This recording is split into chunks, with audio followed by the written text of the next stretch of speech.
Next, we're going to look at two examples that have a subtle variation on our u substitution. And so in the first one, I have a good candidate for an inside function for a u, and we're going to try it. So we would begin with u equals 4x minus 3, and then we're going to go find our du. And so our du from there would be 4 dx. I can divide the 4 off, but all I have is a dx. And there's an x out there that I can't get rid of with du. And I'm not able to get rid of it with u, so it looks like trouble. I can make a little variation here, though, and say that, you know what? I can solve for x in terms of u. So let's see, u plus 3 would be equal to 4x, just adding 3 to both sides, divide by 4. U plus 3 divided by 4 is equal to x. So that would give me something to plug in for x. My goal is to get all in terms of u. Now, I hope that while I'm doing this, I also make a simpler function. So we'll have to see if that happened. So if I divide the 4 over to get 1/4, du equals dx. Now I have something to plug in for the dx part, and then I can plug in u for the 4x plus 3 part, so I have all 3 parts covered. We've had to deal with the u and the differential before, but maybe not having an extra x that I had to figure out how to deal with. Because that was linear, I was able to solve for x without a lot of extra work, so I'm going to go with that. This is a variation.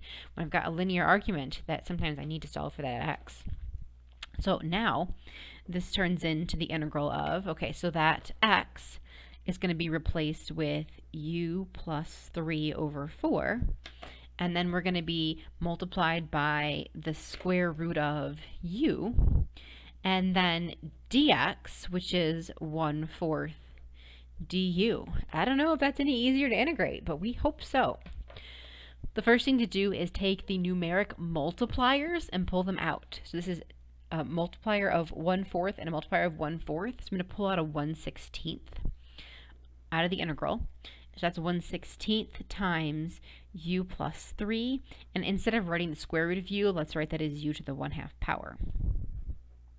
Okay, is that any better? Is that something that I can integrate? So back up here, the reason that this one was not integrable in its original form was that I couldn't distribute that x into the radical and make this radical break up or anything because I have some inside of a radical. But once that radical became a monomial, I'm now able to distribute it. And so that's what we're going to do next. We're going to distribute the x to the half, and then it'll be integrable. So 1/16 times the integral of, just distributing there, so power 1 plus power 1/2 is u to the 3/2. And then plus 3 u to the 1/2. And then our du. And those are both integrable with the power rule. So we have our 1/16 times the quantity, leave a space, add 1, u to the 5/2. Divided by 5/2, or times the reciprocal 2/5, plus 3 times, leave a space, u to the, add 1, so 1 plus 1/2 is 3/2, divided by 3/2, or times the reciprocal 2/3, and then add our plus c. And then we're going to sub our u's back in, and we'll have our final answer, which I'll stick up here. So we have 1/16 times 2/5 u, which is 4x minus 3 to the 5/2, plus, these 3's cancel and I can say plus 2, 4x minus 3 to the 3/2, close the parenthesis on the 1/16, then plus c.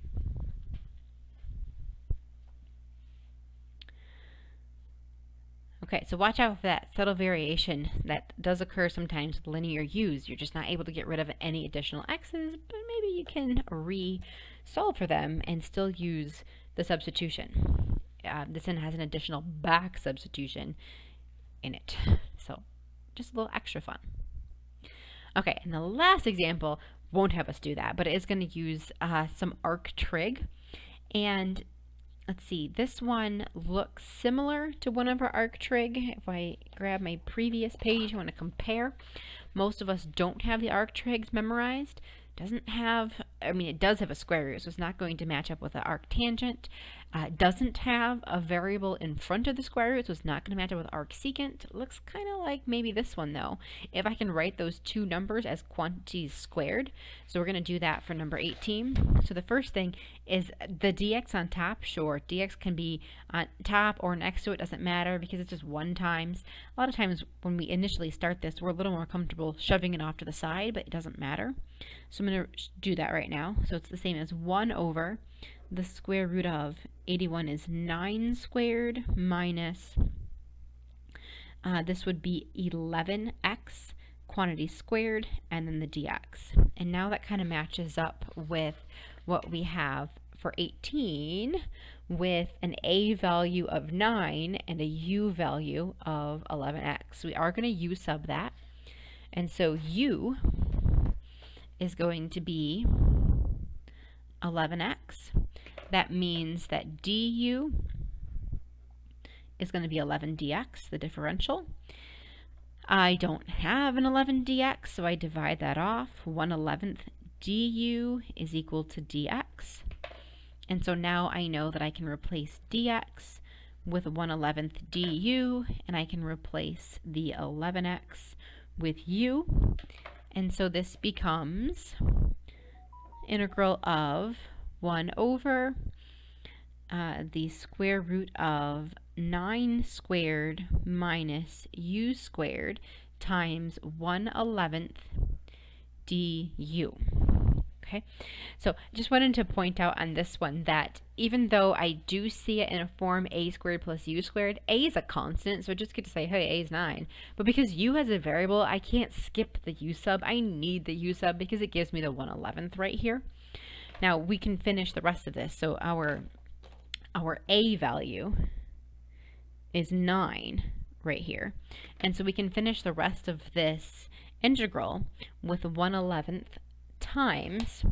We need to do arcsine of u divided by a. So we'll have arcsine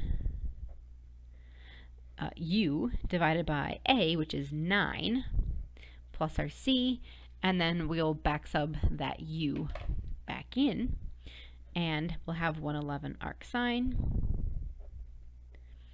of 11x over 9 plus c. So a just gets to be a in the formula.